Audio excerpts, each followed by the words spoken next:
আল্লাহু আকবার, আল্লাহু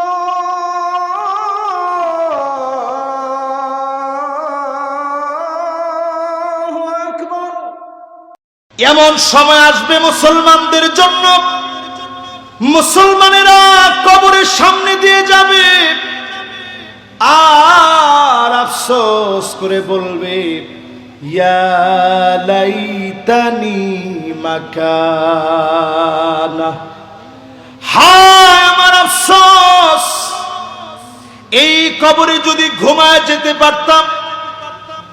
হাজার না, লাখ না, কোটি কোটি মুসলিম নিজের মা বাবা ভাই বোনকে হারিয়ে আল্লাহর কাছে প্রতিনিয়ত বলে, আল্লাহ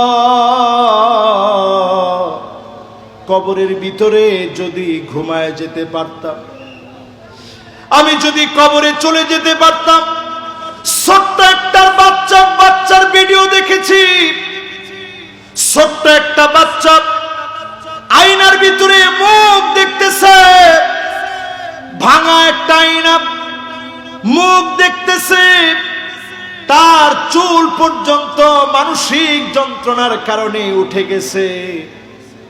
সে বারবার আল্লাহর কাছে বলতেছে, আয় আল্লাহ, দুনিয়ায় আর বাঁচতে চাই না, আমাকে তুমি জান্নাতের অধিবাসী বানাও। জান্নাতে তো রিজিকের কোনো অভাব নাই।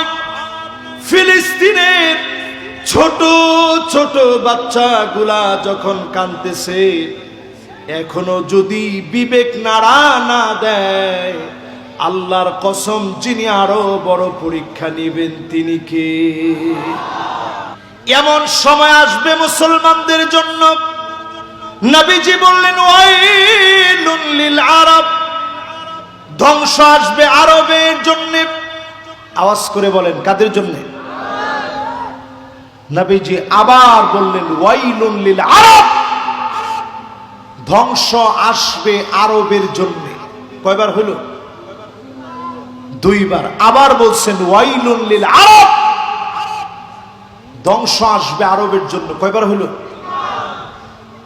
তিনবার নবীজি যখন ধ্বংসের কথা বললেন, পাশ থেকে উম্মে সালামা ডাক দিয়ে বলতেছে, নবী, আমরাও কি ধ্বংস হয়ে যাব?